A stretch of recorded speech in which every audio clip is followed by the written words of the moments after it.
endless summer on the mysterious island of La Huerta. Two things before we get into it. Number one, someone, and I should have said this in an earlier video, but someone was actually kind enough to send a few bucks my way to buy diamonds, and I really appreciate it. So Ross, if you are listening, thank you so much. It will definitely be helpful. So that was just a delightful surprise that brightened my day. The other thing, as we discovered during the last couple of videos, and like I happened a few times before, but it really came up then. The game does not seem to see any problem with using terms like insane and crazy. And I know there's some people who are fine with those words, and there's some people who find them ableist and really don't like them being used in that way. So heads up, that's probably going to continue to be a theme. If that does bother you, mentally prep yourself or otherwise watch a different thing. Sorry. Going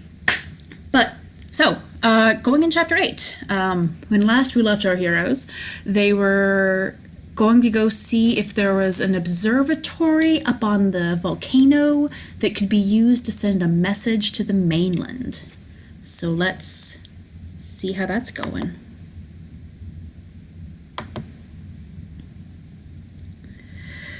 Act 2, Chapter 8. You always have to be the hero.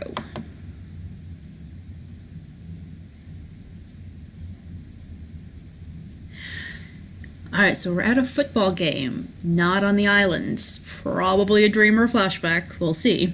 Or a vision. There's a lot of visions. The crowd roars as the quarterback lines up under center for the snap. Omaha, 96 double! Ah, yes, because Sean is our quarterback. Your school stadium is packed to the brim for the weekend of freshman orientation. In the stands, you cheer alongside your new dorm mates. Man, if every game around here ends like an inspirational sports movie, I might actually have to keep showing up. Go team go! Crush them all! I have no idea what's happening! You shout deliriously into the sky, drowned out by 50,000 other voices. This is me at a sports game. I have no idea what's going on, but I'm so excited. Just seconds remain on the clock.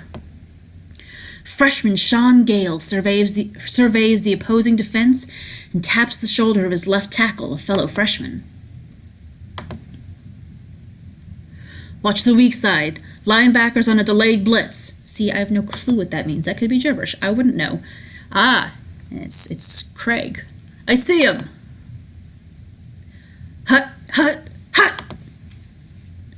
Massive bodies collide like forces of nature.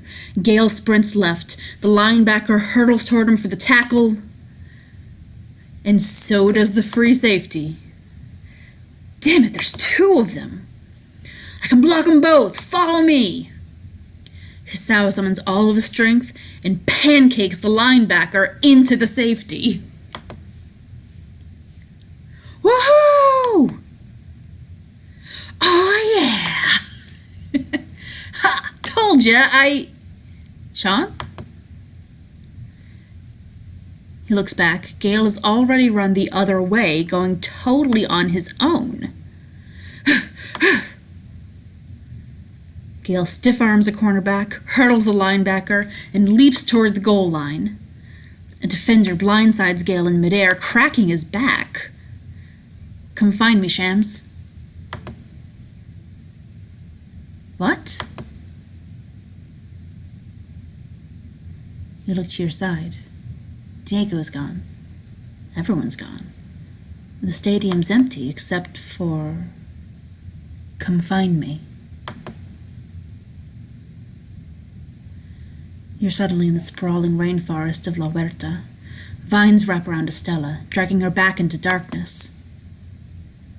Estella, wait! The ferns swallow her. An animal's paw comes to rest on your shoulder. Something's behind you. Turn around. You look back and see the claws emerging from the massive paw. Roar!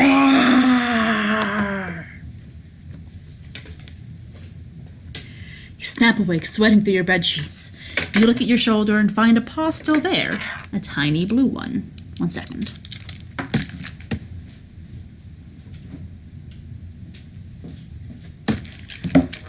Right, so we have a tiny blue paw. Aw, furball. Mom.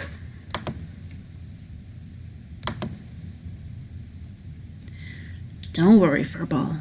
It was just a bad dream. That's all it was, right? Furball nuzzles his nose into your neck, and you feel a chill emanate from his soft fur. It cools you down, and you feel your heart slow.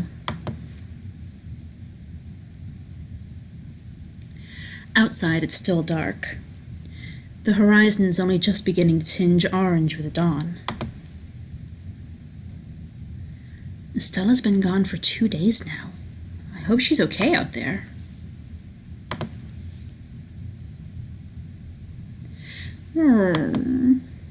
Yeah, you and me both, furball. I don't think I'm getting back to sleep after that dream. You up for a walk?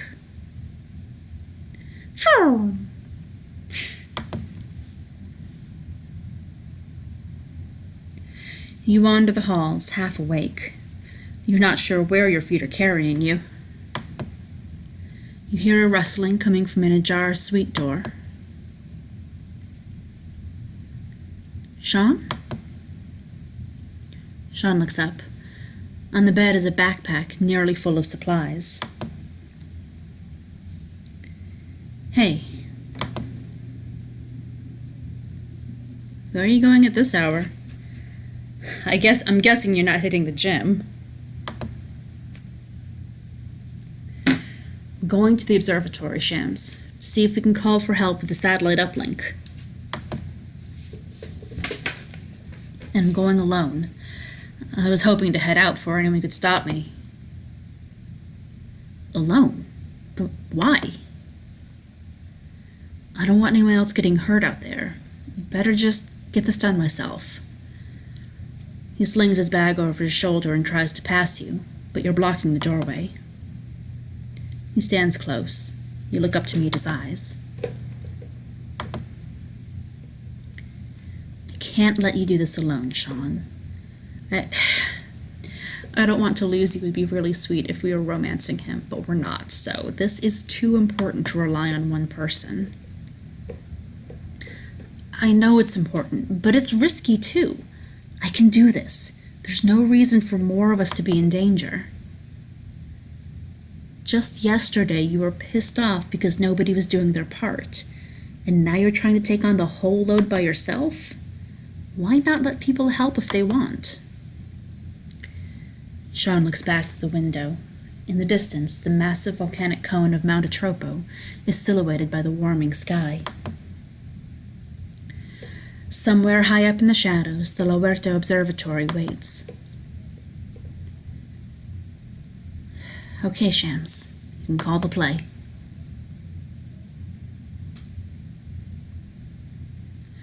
The sun is up by the time you gather everyone outside the hotel's grand entrance.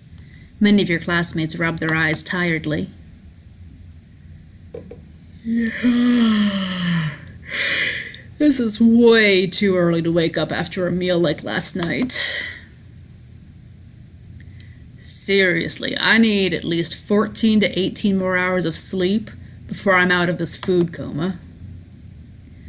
So either I'm incredibly hungover or I'm dying. One of the two. Total coin toss. Sure, it's early, guys, but we've got a big day ahead. Last night, we pieced together that the La Huerta Observatory has a satellite uplink. One that's strong enough to get through whatever interference is keeping us from calling for rescue. I know we voted to stay put on the resort instead of looking around aimlessly for a way off the island, but now we've got a destination, and it's not far. Well, it's about 7 miles away, through the rainforest, over a mountain pass, and then up the side of the volcano. So, about 4 or 5 hours.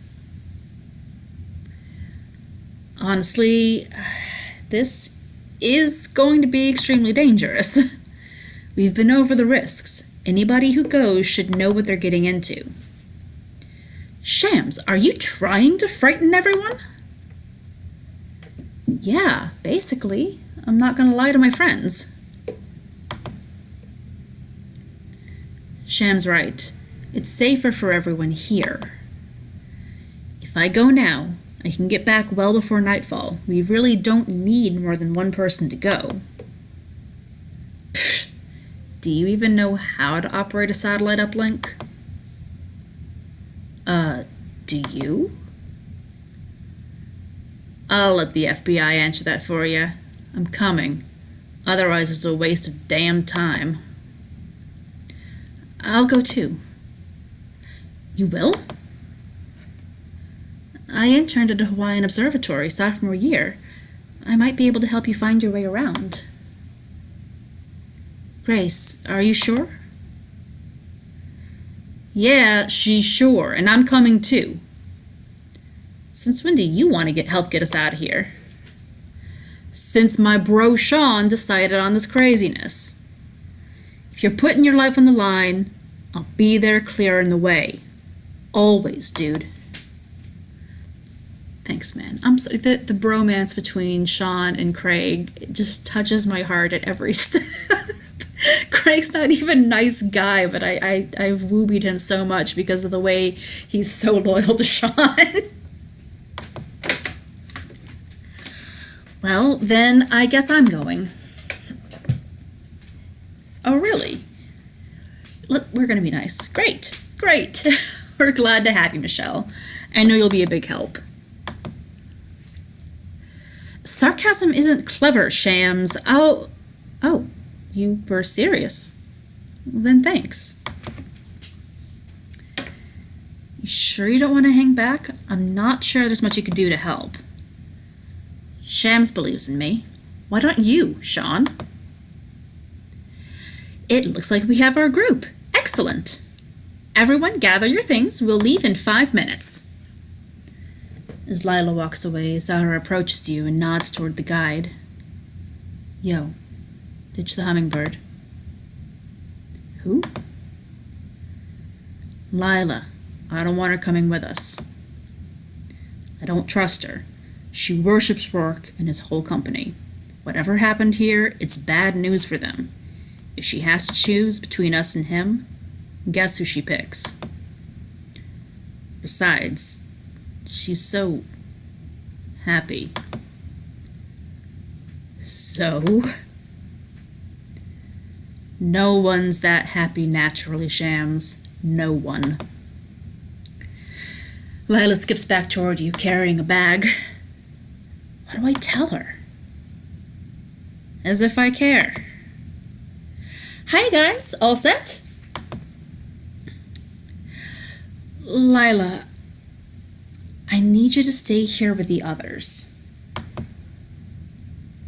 What? Why? I'm not going to tell her I have a crush on her. We don't trust you. That's hella rude. I mean, we don't. I don't. That's still hella rude. So, here, diplomatic. I need you to figure out Rourke's password. Rourke's password? At the desk in his office. Nobody has any idea what it is. You're the only resort employee here. You might be the only one who can figure it out. Hey, yeah, maybe I can. I'll go work on that. Lila turns and scurries inside excitedly. You really think she can guess the password? I don't think anybody's figuring that out anytime soon. You head over to where the others are gathering. The ones staying behind say their goodbyes. I packed a bag of lunches. It's leftovers from the feast. Something to remember me by. We're gonna be gone for 10 hours, dude. Exactly. I mean, food is important over 10 hours, so... Grace, don't perish. Sweetheart. Okay, Alistair, I'll try not to perish.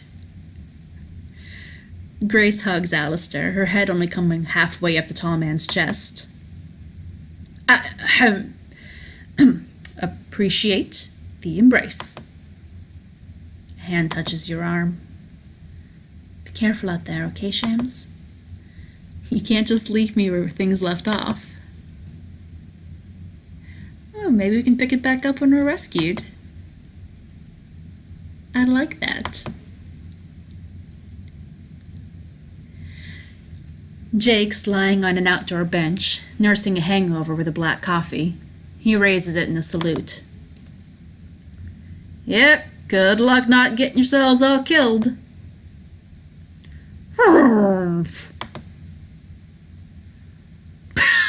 Furball! Sparkle of ice shoots out from Furball and freezes Jake's coffee solid just as he's about to sip it. Hey, joke's on you, you little smurf. I like my coffee iced. You notice Sean surveying the group. Craig, Michelle, Zara, Grace. What's wrong? Thought you'd be glad. They're trying to help, just like you wanted. I wanted them to help each other out, yeah, but this is different. This is lives on the line, Shams. Don't you trust us to take care of ourselves? Honestly, no.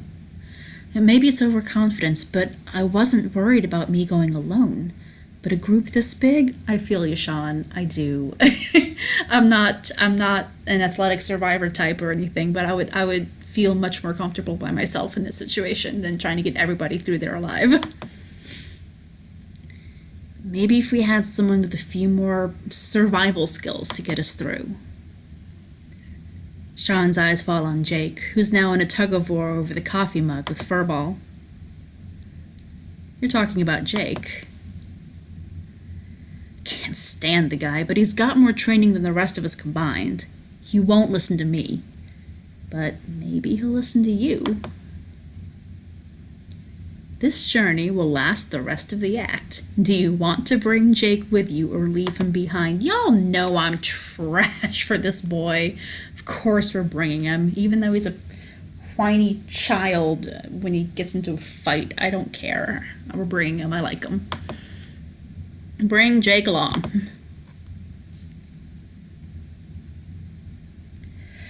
You walk over to Jake just as Furball wrestles the coffee mug away from him and scampers off. Damn it, you little... Oh, howdy, princess. Let me guess. You want me to sign up for your little suicide squad? More or less. Does Captain America know you're asking me to crash his party? Actually, he's the one who wanted me to ask you. Right. You're a bad liar, you know that? You could have just said you were gonna miss me. Yeah, I could have, but I'm a bad liar. Guess I walked into that one. Fine, why the hell not? As if this place wasn't dangerous enough, let's go climb an active volcano.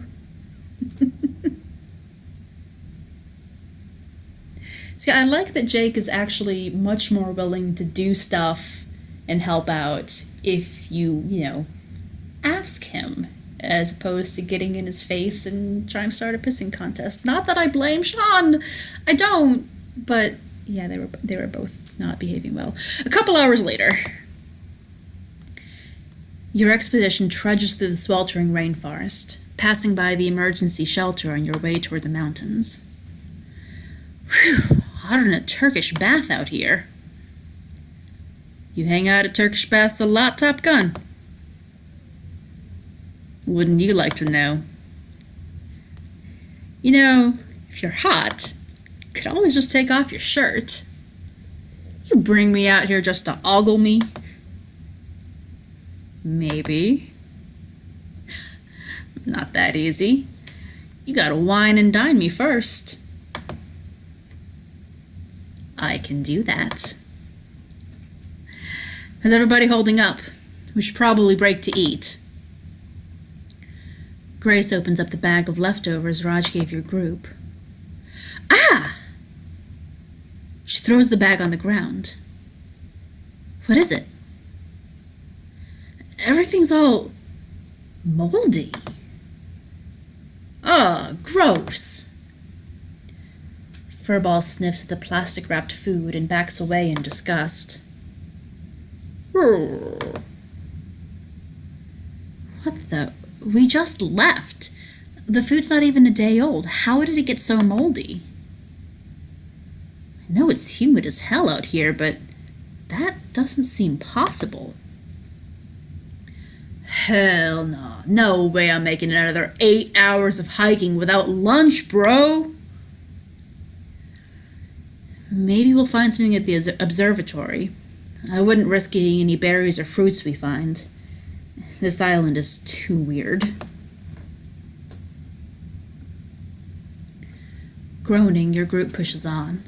The sound of birds, mammals, and insects form a lively chorus in the jungle. Hey, Shams, listen. Thanks for backing me up and getting this team together. But you gotta understand, I wasn't doing this to be the hero. I hope you know that. I'm not sure that I know, but this is not the time to... Yeah, I do know. Good. Besides, you don't need to do anything to be the hero. From what I hear, you already are. Newspapers need a narrative, but that's not me. So what's the real reason you wanted to go it alone? It's just how I've always been. My whole life, I've been taught the only person you can really count on is yourself. It's the way I play, too. I have great teammates, but when things go bad, I scramble. I improvise. And when it's just me, that's when I feel most at ease. I don't have to worry about getting anyone else hurt. Yep, that's Sean Gale for you. Always going it alone, even to the draft. What are you talking about, Craig? You're a top prospect. We're going to get drafted by the same team and live it up. You almost sound like you believe that. And you don't? Why would he? Why would he trust anything Sean says? He just ends up leaving everyone behind. I hope you're not talking about yourself, Michelle, because I really don't think you're qualified to talk about trust. An awkward silence falls over the group. Even the forest seems to grow still. That's what you losers get for believing in human beings. Zara's first rule: trust nobody. They only end up betraying you. I think trust is great, so long as it's other people's. You just gotta be the one doing the betraying. Real healthy outlook there, Jake. Ain't it? That's so sad. Being so scared of getting hurt that you never open up to anyone? What are you talking about? Raj burped last night and you screamed. You're scared of everything. Of heights and snakes and clowns and crustaceans, maybe, but not of being vulnerable with someone. Not that I ever really have, but I want to. Believe me, Grace, you don't want to put your faith in other people. I mean, I know it's a statistical inevitability that one day I'll get hurt, but I won't let that stop me from searching for love. Oh, we're not going to tease her. No, that's brave. That's brave, Grace. Thanks, Shams. But it's probably just foolish. Suddenly Jake stops, rooted to his spot. He raises a fist. What is he doing? Is this some sort of protest? No, it's the stop moving signal. Someone's here, watching us. Wait, what? Shush! We're gonna get down. Damn right we do. Hurry, behind those ferns over there. Everyone hesitates, panicked. The hell are you waiting for? You heard the lady. All of you duck down and scurry behind the large ferns alongside the path. Jake, where is it? There. You follow his gaze and see it. Eyes of glowing gold. They blink. Your heart pounds in your chest. Suddenly you feel like you can see yourself, your whole group cowering there, obvious as day. Jake, it can still see us. No way, it's too... I'm serious, I just know it can see us. Jake looks at you strangely. Jake, is it some kind of animal? Maybe it's just curious. Yeah, curious what we taste like. I'm gonna loop around behind it and get the drop on it. Coming with you. Suit yourself. Together, you and Jake move through the jungle, hiding behind a tree before darting to the next one. You seem like you've done this before. You could say that. How'd you learn? By watching the people hunting me. There's a cold detachment in his voice as he says it. Jake, when were you being hunted? It was back during my service. Everything hit the fan, and suddenly I was on my own. Well, not at first I wasn't. Point is, if you don't learn how the people tracking you are doing it, then it's only a matter of time before they get you. Finally, you reach the spot where you had seen the gold eyes. The hell is it? I don't see it anymore. You look around, sensing danger in every shadow. And then, that feeling comes back, as if you're watching yourself. In your mind, you see your left side. Jake, I think it's somewhere... Hang on. Okay, so if you see our left side, it must be to the left. Okay, to our left. You sure? I think so. Jake lunges in that direction, pulling apart the ferns, and a flash of pale blue blurs into the treetops. What the? In a split second, it's gone. Yeah, you better run.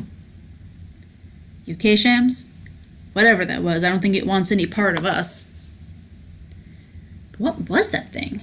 I've never seen any animal move that fast. I'm not so sure it was an animal. Take a look. Jake kneels down beside a clear impression in the earth. Is that... Yeah, a human footprint. Maybe we're not alone here after all. You and Jake make your way back, linking up with the rest of your group. Why is that not a clue? A human footprint that wasn't made by us? The slope of the forest increases, and you rise higher and higher. The tree canopy thins until finally... Oh, what's happening? Whoa! Okay, how is it nighttime? We left at the ass crack of dawn, and we've only been gone for like 3 hours.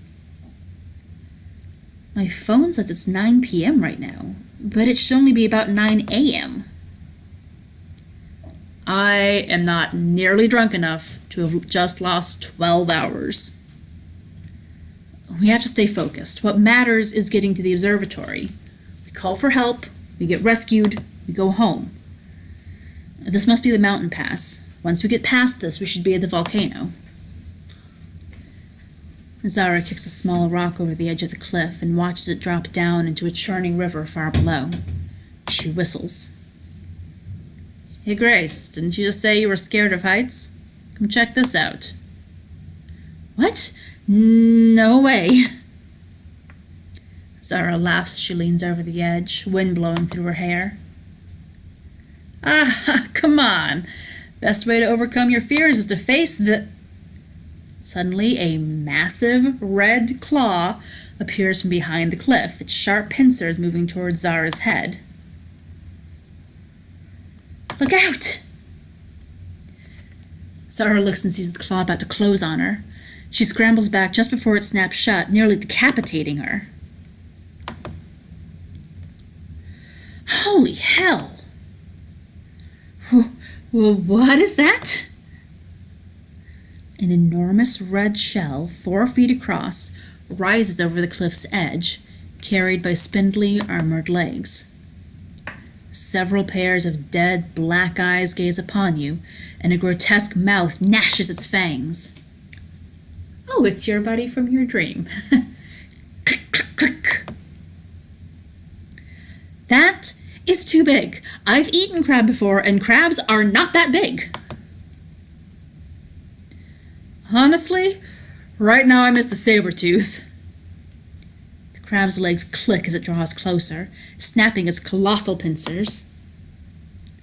Grace, get back! Grace is frozen in terror, staring up as the crab lifts itself high on its legs. It swings an open claw towards her and recoils as a rock strikes it in one of its 8 eyes. Jake picks up another rock and throws it, his aim true once more. Hey, seafood special! There's more where that came from! Distracted, the crab snaps at Jake, giving Sean time to pull Grace back out of harm's way. Furball leans forward and fires a blast of ice at the crab. A thick ice crystal forms around one of the crab's mighty pincers, but the crab easily shatters it to nothingness as it opens its claw once more. Arf! Jake hurls another rock, but the crab blocks it, using a pincer as a shield. Ah, crap, it's achieved sentience. That's not what that means. Click, click. The Titan crab looms closer. You can see a reflection many times over in its eyes. What the hell do we do? Sean steps forward, arms wide to attract the creature's attention. Run, go, I'll lead it away from you. No, dude, what are you doing? I'm scrambling. Why do you always have to be the hero, you idiot? Because someone has to do something and I don't have any better ideas. Looks like she does. A shadow passes across the moon. Estella leaps from high up and drives a rudimentary spear down into the base of one of the crab's legs. Estella twists the spearhead and snaps the leg from the carapace. The crab staggers back in obvious pain. Estella! Get out of there! Estella ignores you, squaring off against the monster. She whirls the spear in her hands, the shaft blurring with speed. The crab scuttles toward her, claws raised. Shink, shink! Let's dance. Okay, cliffhanger. All right, so that's the end of chapter 8. We've made it partway through the jungle. About 3 hours have passed, and yet it's nighttime. Estella has come out of nowhere to save us from a giant crab. Excellent. As always, check for links down in the description below. But yeah, that's chapter 8. I will see you next time in chapter 9. Peace out.